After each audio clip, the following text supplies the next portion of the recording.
ah. Ito, ayusin ito. Ano naman to? Sugal. Ano sugal? Saklaan to.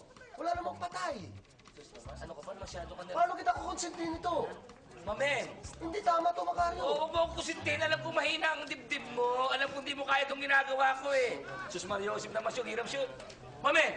Sa tingin mo ba? Yung sugal na ito, may pipigil sa akin. Eh, siyempre may mga tanod tayo dito. May mga... Walang tanod-tanod! Mamen! Iba ako! Ako, Mamen, ha? Dahon man! Pag sinabi ko huwag bumagsak, hindi mabagsak! Kung ninenervous ka doon ka sa loob, pumasok ka sa kwarto, lakas mo yung aircon, gasahin mo sarili mo.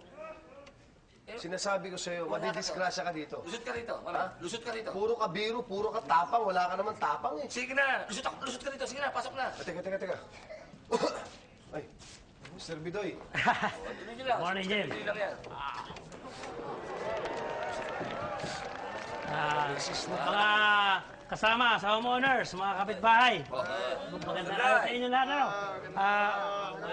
Huwag lang ninyong kakalimutan ha. Si Mr. Bidoy ay tatakbong presidente dito sa ating homeowner. Jim, anong bala sa akin ha? Ay, Mr. Bidoy, kuha niyo yung suporta namin. Ay, solid kami. Salamat naman kung gayon.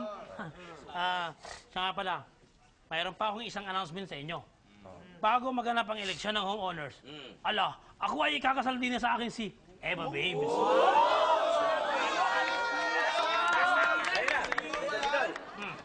Pwede bang, huwag kayo magkaselos, ano? Lalapit yung asawa. Ito ang magiging asawa na yan. Ingatan mo! So, Walang lagnat. wala ba itong ano? Ito ba yung walang tama sa utak? Ito, di ba ito nakalunod ng kung anong, ano? Eh, bakit papakasalan mo ito? Hoy, Kari! Bidoy is a good man at galing sa solidaridad na pamilya. Di ba, baby? Kinis-kinis. Makita nyo? Sandali na! Ito tali, alam nyo, mahal ka namin. Alam nyo, tatakbo presidente ganyan. Kailangan nag-iingat yan. Marami nagkaka-interest sa buhay yan. Mahirap na ba kaya may dala yung pangasawa niya? Kapkapan ko lang. Hindi! Nakapkapan ko na. Hindi, iba sa'yo. Nakapkapan ko. Wala. Kung sakali mga nagdududa ka, ay huwag sa iyo. Dinoto eh. Hanapan mo kung may makukuha kang batas. Pasensya na, Macario. Sa akin. Pasensya na, Macario. Wala. Tama. Wala. Basta sa darating na alaala na, ako'y huwag ninyong kakalimutan. Mr. Bidoy, total yung suporta man namin sa inyo na talaga. Yung asawa niyo walang dala. Ito siguro, baka may dala to, Macario. Ito na, kapkapan. Ay, sige. Pwede. Kapkapan na yan! Sige. Sa sandali lang! Hari ay may ipin sa tiyan. Oo. Bakit yung ano ganyan ka naman? Sanay ako rito. Sus, ito pa naman eh. Teka.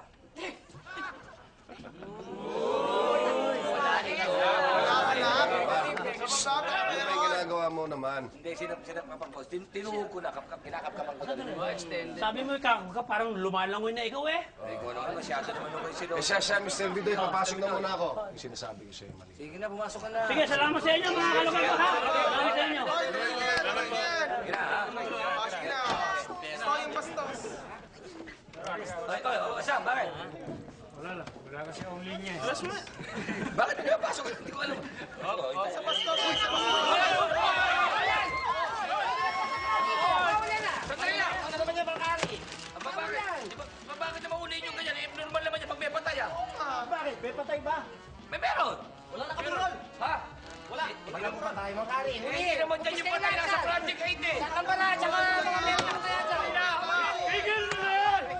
Stop it! Alam nyo, yung mga tanod, yung ganyang pang-aapi sa mga mahihirap, hinding-hindi yan pwede nung panahon ko! Dahil ako, talagang tunay na para sa mahirap! Teka lang! Mabuti pa nga ako kaya gusto ko kayo na uli manungkulan, eh. Dahil nung kayo nanunungkulan, hindi bawal yung pag-usugal dito. Libre-libre. May pakapin pa nga kayo nun, eh. Nakasama pa namin kayo. Pwede yan nung panahon ko. Oo. Basta may lagay. Kaya nga ako, eh. Nako mga tanod, hulihin ko yan, ha? Bakit naman to, sandali lang. hindi nyo pwede dapat sinusunod dahil ex ka na. Bakit ba nagugulo ka rito, ha? Aba, baka nakakalimutan mo na, madam. Kaya ka lang nagkapwesto dahil inagaw mo sa akin. Gaya nga ng sabi ni Mare, you stole the presidency not just once, but two! Alam mo, Gerard, nababaliw ka ng ata. For your information, hindi kita inagawan at hindi ako magnanakaw. Ang mga homeowners na to ang nagpatalsik sa iyo, kaya dapat ako ang sinusunod dahil ex-president na to. Kaya hulihin yan, hulihin yan. Baka nakakalimutan mo! Dati akong action star. Kaya ako'y hahamunin mo, aba! Ako, meron 5 Pamas Trophy. Oh, ano ngayon? Ha? Wala lang. Sige lang. Sige na bang Hulihin nyo yan. Masama yan. Sige. May init na dito. Lalabas na ako. Buti ba pwedeng gagawin niyo sa amin yan? Eh, kasosyo ko to eh. Paano gagawin niyo? Kami mayroon Di kayo ba, yan. Hindi! Hindi ba naman piling muli?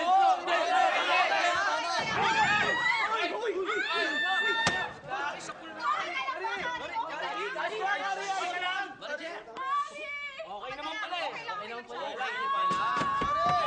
Okay nga. Okay ka lang. Okay. Okay lang ba to? Sorry! Sigurado ka? Tayo mo ba?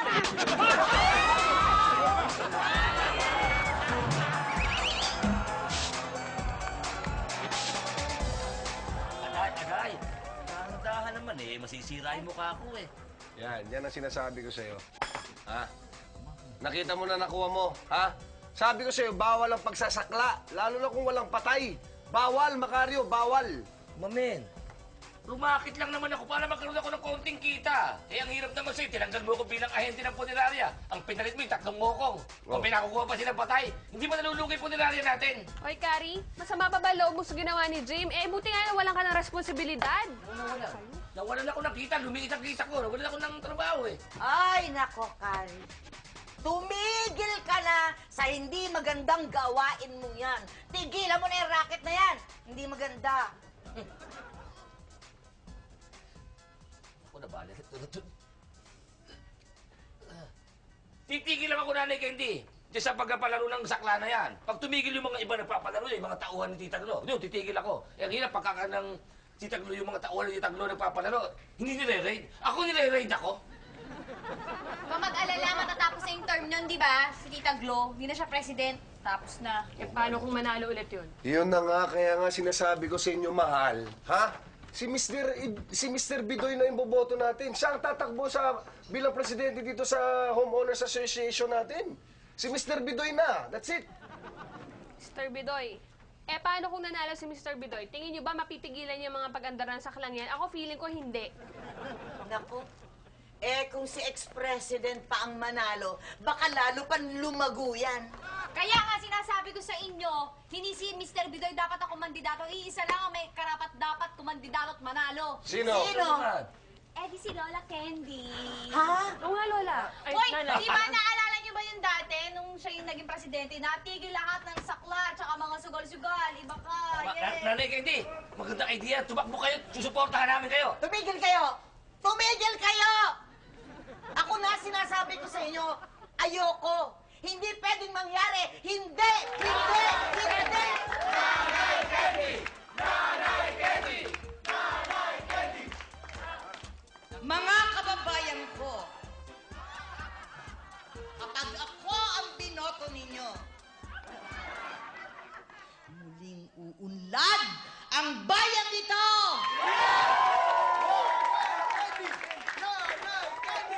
Magkakaroon ng kapayapaan, pagmamahalan, at yayaman tayo.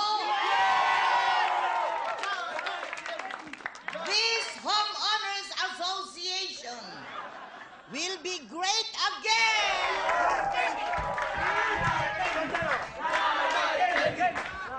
Ako si Jordan. Suportado ako si Nanay Candy. Ako si Michael. Nanay Candy, kung saan ka masaya, suportahan ka! Yeah! Magandang araw sa inyo, mga kabayan. Ala, ako ay si Mr. Bidoy.